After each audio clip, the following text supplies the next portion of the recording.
네, 3월 2일 아침입니다. 오늘도 하루를 예배로 시작하는 사랑하는 성도 여러분 모두 우리 하나님의 도우심이 넘치는 복된 하루 되기를 바랍니다.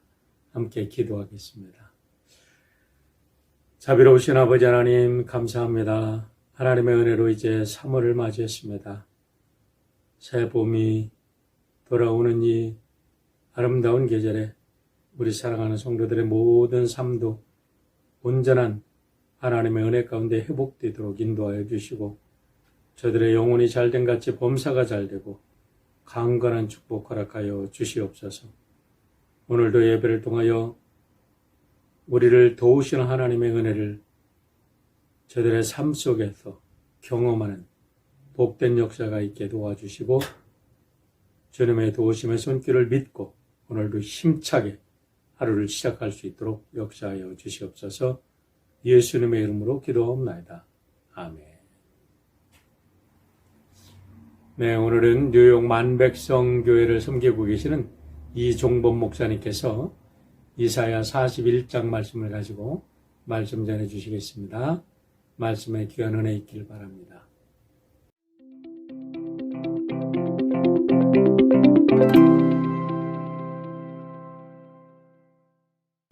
전국에 계신 한인연합 감리교회 교우 여러분, 주님의 이름으로 문안드립니다. 저는 만백성교회 이종범 목사입니다. 사순절 특별 새벽 기도를 통해서 여러분과 함께 아침을 열 수 있게 되어 참 감사를 드립니다. 계속해서 기쁨의 언덕의 일정을 따라서 이사야서 41장을 묵상해 가도록 하겠습니다. 오늘 본문 말씀은 이사야서 41장 1절부터 4절 그리고 10절부터 13절까지 정해 보았는데요. 먼저 제가 봉독해 드리겠습니다. 섬들아 내 앞에 잠잠하라. 민족들아 힘을 새롭게 하라. 가까이 나아오라. 그리고 말하라. 우리가 서로 재판 자리에 가까이 나아가자. 누가 동방에서 사람을 일깨워서 공의로 그를 불러 자기 발 앞에 이르게 하였느냐. 열국을 그의 앞에 넘겨주며 그가 왕들을 다스리게 하되 그들이 그의 칼에 티끌 같게 그의 활에 불리는 초계 같게 하매 그가 그들을 쫓아가서 그의 발로 가보지 못한 길을 안전히 지났나니 이 일을 누가 행하였느냐 누가 이루었느냐 누가 처음부터 만대를 불러내었었느냐 나 여호와라 처음에도 나요 나중 있을 자에게도 내가 곧 그니라. 10절부터 13절까지입니다. 두려워하지 말라 내가 너와 함께 함이라. 놀라지 말라 나는 내 하나님이 됨이라. 내가 너를 굳세게 하리라. 참으로 너를 도와주리라. 참으로 나의 의로운 오른손으로 너를 붙들리라. 보라 내게 노하던 자들이 수치와 욕을 당할 것이요 너와 다투던 자들이 아무것도 아닌 것 같이 될 것이며 멸망할 것이라. 내가 찾아도 너와 싸우던 자들을 만나지 못할 것이요 너를 치는 자들을 아무것도 아닌 것 같고 허무한 것 같이 되리니 이는 나 여호와 너의 하나님이 내 오른손을 붙들고 내게 이르기를 두려워하지 말라 내가 너를 도우리라 할 것임이니라. 아멘. 13절까지 함께 나눴습니다. 이미 우리는 이사야서가 세 부분으로 나눠져 있다라고 하는 사실을 배웠고 또 알고 계실 줄로 압니다. 1장부터 39장까지 그리고 40장부터 56장 상반절까지 그리고 56장 후반부터 66장까지 이는 말씀의 내용을 가지고 분류한 것으로 보이는데요. 배경이 다르니 말씀의 내용이 다르겠죠. 그것을 통해서 이 이사야서는 세 부분으로 나눠져 있다라고 하는 사실을 우리가 배웠습니다. 그렇다고 한다면 오늘 본문은 제2 이사야, 다른 말로 바벨론의 이사야라고 부를 수 있습니다. 이는 바벨론의 포로로 끌려갔던 이스라엘 백성들에게 전하는 내용이기 때문에 그렇습니다. 그래서 내용은 책망이나 징계나 심판과 같은 내용보다는 위로와 희망을 선포하는 말씀으로 쓰여져 있습니다. 제2사야의 시작이라고 할 수 있는 이사야서 40장 1절에 보면 위로하라 내 백성을 위로하라 라고 하는 말씀으로 시작되고 있지 않습니까? 바벨론에 사로잡혀 70년이라고 하는 긴 세월 동안 그발 강가와 같은 수용소에서 지내는 이스라엘 백성들에게 하나님의 위로와 소망을 담고 있는 내용이 바로 제2 이사야라고 볼 수가 있습니다. 그 가운데 오늘 41장을 묵상하게 되겠는데요. 41장을 보면서 이곳에 나와 있는 말씀의 전체적인 내용의 흐름이 왠지 모르게 심상치 않다라고 하는 사실을 알게 합니다. 1절에 보면 잠잠하라, 가까이 오라, 변론하자. 이게 이제 유진 피터슨이 쓴 메시지 성경에 보면요, 진정하여라, 조용히 들여다보아라, 앉아 쉬면서 기운을 차려라. 바벨론의 포로로 잡혀가 있던 백성들에게 무엇인가 큰 일이 벌어지고 있다라고 하는 사실을 감지하고 있는 내용입니다. 그리고 5절에 보니까 섬들이 두려워하며 땅끝이 무서워 떨었다라고 하는데, 이는 모든 나라, 당시에 땅에 있는 나라와 섬에 있는 나라, 모든 나라들이 다 그와 같이 벌벌 떨고 있었다라고 하는 내용이고요. 7절에 보면 그래서 그들은 자신들이 섬기는 우상을 만들어 사람들이 많아지고 그것을 세워 그들의 신들에게 빌고 서로를 위로했다라고 말하고 있습니다. 어려운 일이 생기면, 위험한 일이 생기면 가장 먼저 자신들의 신을 찾게 되죠. 그래서 우상을 만드는 사람들이 많아졌다는 것입니다.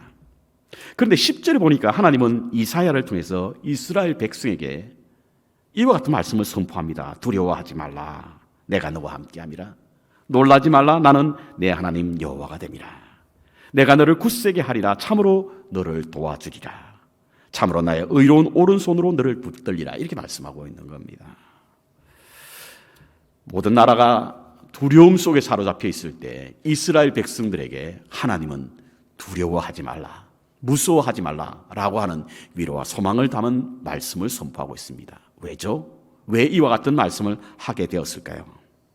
자, 2절에 보면 동방의 사람이 일어나 이와 같은 참으로 두렵고 위험스러운 일들이 일어나고 있음을 보게 되는데요. 이 동방의 사람은 전체적인 문맥이나 혹은 시대적인 상황을 보면 바사 제국 고레스 왕이라고 할 수가 있습니다. 고레스 왕은요, 바벨론을 무너뜨리고 팔레스타인의 패권을 잡은 동과 서를 잇는 한 나라가 되고자 하는 그런 어떤 꿈을 가졌던 사람이 이 고레스 왕이었습니다. 다니엘서 보면 절대 강국을 자랑하던 난공불락의 바벨론 성을 무너뜨린 사람이 바로 이 고레스 왕이라고 쓰여져 있는데요. 그런데 이와 같은 고레스 왕, 모든 사람들이 벌벌 두려워 떨고 있고 무엇인가 일어날 위험 속에 있는 이 고레스 왕, 이 왕을 세운 사람이 누구냐라고 오늘 본문은 말하고 있습니다. 4절입니다. 이 일을 누가 행하느냐, 누가 이루었느냐? 나 여호와라. 태초부터 끝날까지 그를 세우고 이 일을 행하신 분이 바로 하나님이시라는 겁니다. 그렇습니다. 하나님이 고레스를 세우고, 고레스 왕을 세우고 그를 일으켜 하나님의 역사를 이끌어가고 있다라고 하는 말씀을 오늘 본문에서는 전하고 있습니다. 그러니까 모든 것이 다 하나님이 하시는 일이라고 하는 것이죠. 그렇기 때문에 두려워하지 말라, 놀라지 말라, 이렇게 말씀하고 있습니다. 그리고 오늘 13절 이후에 하나님의 역전의 하나님께서 반전의 드라마를 펼치는 장면들이 계속해서 나오고 있습니다. 이는 바로 역사를 이끄시는 분이 하나님이다라고 하는 사실을 이사야를 통해서 전하고 있는 것입니다. 그렇습니다. 하나님은 우리의 역사를 이끌어 가시는 분입니다. 여러분, 창세기 1장과 2절에 나오는 창조의 기사 중에서 우리는 천지가 하나님의 손에 의해서 만들어졌고 운영되어 감을 믿고 또 알고 있습니다. 그런데 창조하신 하나님은 창조된 세계에 창조해 놓으시고 무관심하게 그냥 버려두지 않았습니다. 끊임없이 보고 계시고 그리고 관찰하고 계시며 간섭하고 계신다는 사실을 우리는 알 수 있습니다. 그래서 심지어는 2000년 전에 하나님께서 육신의 몸을 입고 역사 속으로 들어오셨지 않습니까? 그래서 우리는 예수님을 통해서 하나님을 알게 되었고 인류의 역사와 하나님은 무관치 않음을 깨닫게 되었으며 하나님이 우리와 함께 계신다라고 하는 임마누엘의 신앙을 갖게 되었던 것입니다. 그렇습니다. 하나님은 역사 속으로 들어오셔서 역사를 운행하시고 다스리는 분이십니다. 그래서 흔히 하나님의 계시를 이제 간접 계시와 직접 계시로 나누는데요. 역사를 하나님의 간접 계시라고 말하지 않습니까? 하나님은 역사를 통해서 가르치시고 말씀하시고 당신의 모습을 드러내기 때문에 그렇습니다. 우리가 흔히 히스토리를 히스 스토리, 하나님의 이야기라고 하는 말을 하는 것도 바로 이와 같은 이야기입니다. 그런데 이제 이 성경 공부를 이렇게 하다 보면 우리 성도님들 가운데 이와 같은 질문을 하시는 분도 계시죠. 왜 우리가 우리나라의 역사를 보지 않고 왜 이스라엘의 역사를 공부하느냐? 성경에 나오는 여러 가지 이스라엘의 역사, 이것을 우리가 공부하느냐라고 질문하시는 분이 있는데요. 매우 좀 호감이 가는 그런 질문입니다.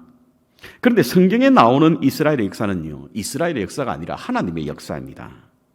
하나님이 어떻게 역사 속에 개입하시고 그리고 역사를 운행하시는가, 이스라엘의 역사를 통해서 우리는 하나님의 역사를 볼 수 있기 때문에 그렇습니다. 그래서 하나님은 역사를 통해서 말씀하고 있는 것을 우리는 이스라엘의 성경에 나오는 이스라엘의 역사를 통해서 알 수 있다라고 하는 사실인 것입니다. 그렇습니다. 하나님은 역사를 이끄시는 분이십니다. 많은 곳에서 우리는 하나님의 하나님께서 역사를 움직이시는 증거를 갖고 있고 또 보고 있고 또 믿고 있습니다. 그렇다고 한다면 오늘 본문에 나타난 역사를 이끄시는 하나님을 알 때 우리가 놓치지 말아야 할 두 가지 중요한 것이 있는데요. 그 첫 번째 것이 무엇이냐면 하나님은 사람을 통해서 역사를 만들어 가신다는 사실인 겁니다. 하나님은 초자연적인 역사나 기적을 통해서 역사를 만들어 가는 것이 아니라 사람을 통해서 만들어 가신다는 거예요. 물론 필요에 따라서 하나님의 초자연적인 역사를 이루십니다. 그러나 그 중심에 항상 사람이 있어요. 사람을 통해서 초자연 역사를 이루시는 분이 하나님이시라고 하는 사실인 것입니다. 그것이 하나님이 역사를 만들어 가시는 방법입니다. 하나님은 그 방법을 통해서 역사를 만들어 가시는 거죠. 하나님이 사람을 부르시는 것도 그리고 우리를 세우시는 것도 바로 이와 같은 이유입니다. 하나님이 사람을 찾으시는 것도 선지자와 예언자를 부르신 것도 바로 하나님께서는 사람을 통하여 당신의 역사를 만들어 가기 위한 것입니다. 그렇다고 한다면 오늘 본문에 그 사람이 바로 고레스라고 하는 겁니다. 고레스 바사의 고레스 왕이라고 하는 것입니다.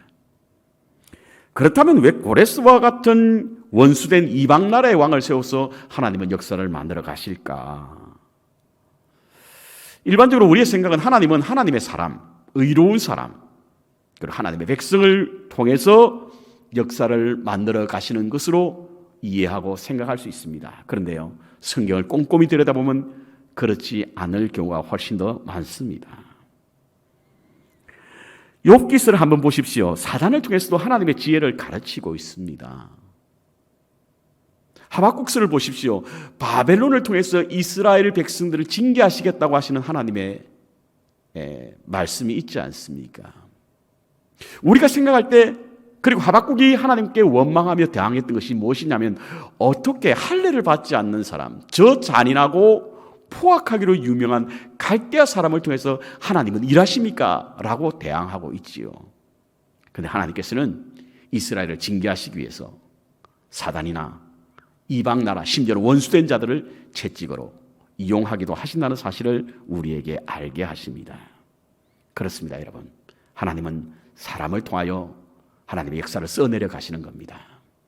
두 번째 우리가 잊지 말아야 할 것은 주님의 시간에 이 역사가 이루어진다라고 하는 사실인 겁니다. 하나님이 사람을 통하여 역사하시지만 하나님의 때에 역사하시는 겁니다. 하나님의 시간표에 따라서 역사가 움직여진다는 것이지요. 오늘 본문에 나오는 고레스의 등장은 곧 이스라엘의 해방을 예고하는 말씀입니다. 이는 예레미야가 이미 예언한 70년 후에 다시 그 백성이 돌아오게 될 것이라고 하는 그 예언의 말씀을 성취하시는 그런 그 성취의 예고를 하는 것이 바로 이 고레스의 등장입니다. 이미 다니엘서도 이와 같은 말씀을 믿고 70년의 해가 다가오자 하나님 앞에 더욱더 기도했다라고 하는 장면이 다니엘서에 나오지 않습니까? 그렇습니다. 하나님은 때가 있다. 하나님이 역사하시는 일에는 때가 있다라고 하는 사실을 우리에게 알려주고 있습니다. 성경에는요, 때가 참에 혹은 때가 이름에라고 하는 표현이 자주 등장하게 되는데요.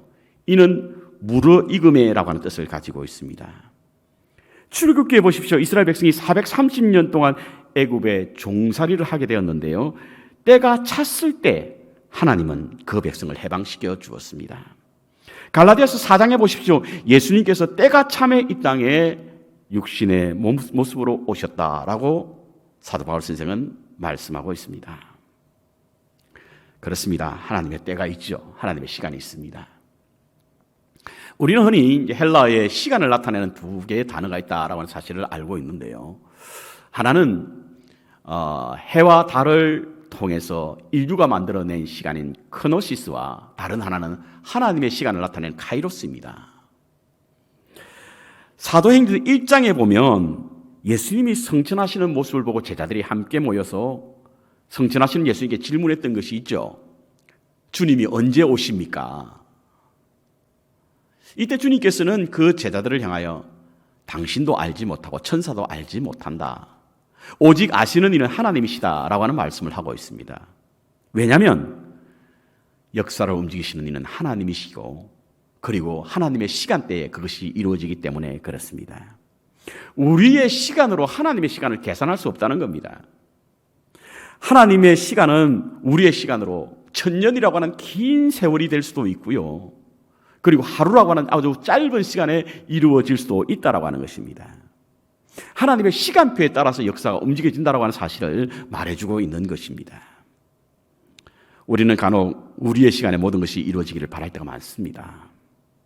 하지만 하나님의 생각은 다를 수 있습니다. 그것이 이사야서 55장에 나와 있지 않습니까? 여호와의 말씀에 내 생각은 너의 생각과 다르며 내 길은 너의 길과 달라서 다르다는 거예요. 그래서 우리의 생각대로 되는 것보다 되지 않을 때가 훨씬 더 많습니다. 우리가 가고자 하는 길보다 다른 길로 갈 때가 훨씬 더 많다는 거예요. 왜냐하면 하늘이 땅보다 높음같이 내 길은 너의 길보다 높으며 내 생각은 너의 생각보다 높으니라. 우리는 이 길로 가고 싶지만 하나님은 딴 길로 인도하실 때가 많습니다. 그런데 그 길이 하나님의 뜻이 있는 길이라고 하는 거죠. 우리는 우리 때에 이루어지기를 원하고 있지만 하나님은 다른 때 그 일을 이룰 때가 훨씬 더 많습니다. 왜냐하면 그 때가 좋은 때이기 때문에 그렇습니다. 하나님은 시공을 초월하시는 우리의 현재와 과거 그리고 미래를 한눈으로 보고 계시기 때문에 하나님의 때가 가장 좋은 때입니다. 그러므로 하나님의 때를 기다릴 수 있는 지혜가 필요한 겁니다.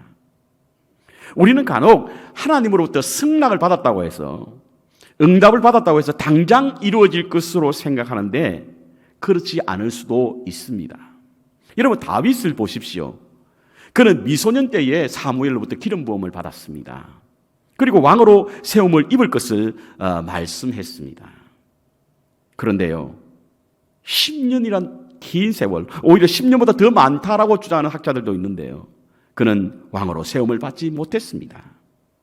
30세가 되었어야 비로소 왕으로 세움을 입게 되었는데요 그 시간은 참으로 길고도 고통스러운 시간들이었습니다. 시편 40편 1절에 보면 그와 같은 지나온 시간들을 회고하면서 쓴 다윗의 마음을 담은 시가 있는데요 내가 여호와를 기다리고 기다렸더니 귀를 기울이사 나의 부르짖음을 들으셨도다. 깊은 기가 막힐 웅덩이와 수렁에서 나를 끌어주시고 나의 발을 반석 위에 세우셨도다. 그렇습니다, 여러분. 다윗은 비록 하나님으로부터 승낙을 받았지만 하나님의 때를 기다릴 수 있는 사람이었고 그 때를 기다리고 기다렸더니 마침내 여호와께서 기가 막힌 참으로 말로 다 할 수 없는 웅덩이와 수렁에서 끌어올려 자신의 발을 반석 위에 세우셨다라고 하는 것입니다. 그렇습니다. 하나님의 역사를 이끄시는 하나님께서는 하나님의 때에 그 역사를 이루신다는 사실을 우리는 잊지 말아야 합니다.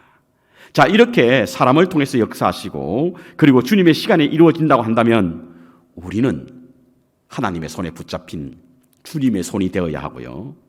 주님이 행하시는 그 시간까지 흔들리지 않는 믿음으로 그 때를 기다려야 될 줄로 믿습니다. 오늘 두 번째 읽었던 41장 10절의 말씀은 펜다믹 시대 가장 많이 읽혀지고 그리고 사용되어지는 우리에게 크게 위로가 되고 용기를 주는 말씀 가운데 하나라고 알려져 있습니다. 우리는 지난 1년이 다 되도록 코비드-19으로 인해서 두려움과 공포 속의 시간을 보내었고 또 얼마를 더 보내야 할지 모릅니다.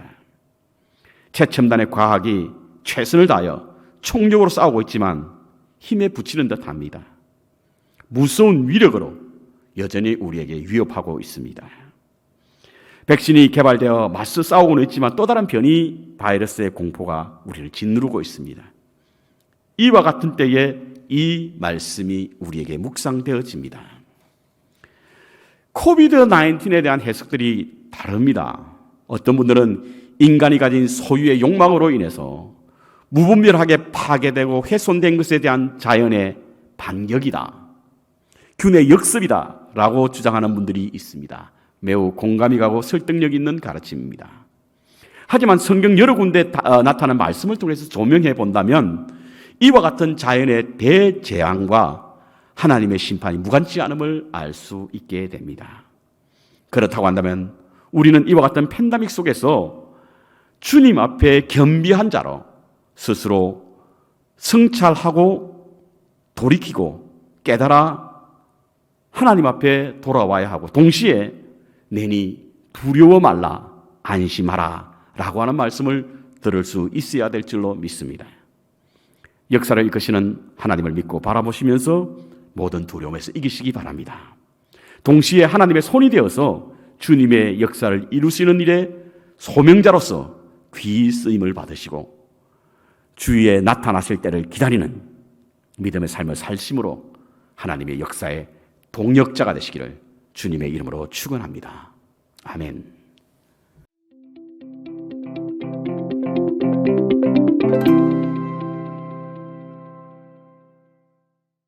네, 오늘도 귀한 말씀 전해주신 우리 이종범 목사님 감사드립니다. 우리 함께 기도 제목 보시고 우리 함께 기도하겠습니다. 이제 이번 주는 사순절 둘째 주간입니다. 사순절을 맞이해서 우리가 각자 결단한 영적인 훈련이 있는 줄 믿습니다. 계속해서 잘 발전시켜서 우리의 삶 속에 정말 복된 영적 훈련들이 되기를 바랍니다. 또 3월에 우리 모든 성도들의 삶이 회복되어지도록 우리 기도해 주시길 바랍니다.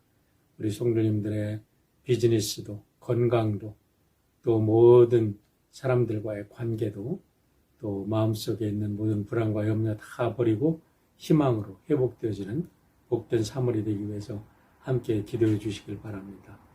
특별히 우리 환우들의 건강을 위해서 기도해 주시고요. 이제 한 번도 아프지 않고 복된 봄을 맞이할 수 있도록 기도해 주시길 바랍니다. 지금 어려움 당하는 사람들이 많이 있습니다. 우리 정부의 회복을 위해서 기도해 주시고 조국과 미국을 위해서 기도해 주시길 바랍니다. 함께 기도합니다. 자비로우신 아버지 하나님 감사합니다. 때때로 우리가 어려움과 시련을 당하지만 우리 하나님께서는 그 시련을 통하여 우리 하나님의 백성들을 더욱더 아름다운 하나님의 도구로, 하나님의 백성으로 성숙지 시키시고 아름답게 다듬어 이 땅에 하나님의 나라를 건설하시는 줄 믿습니다. 이제 하나님께서 때가 될 때 하나님의 구원의 손길과 도움의 손길을 허락하심을 믿습니다.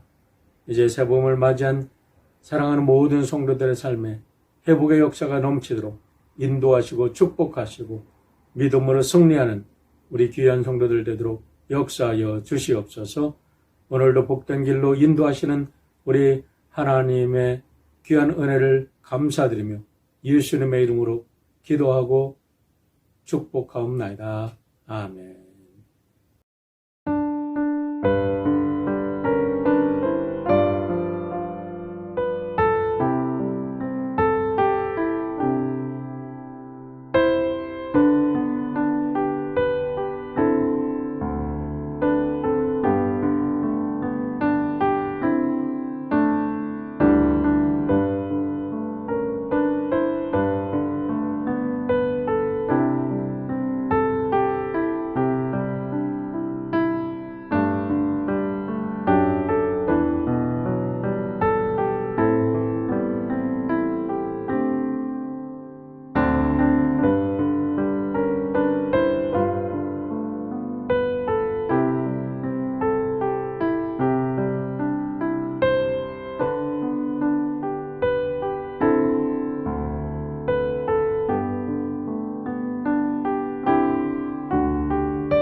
주시옵소서.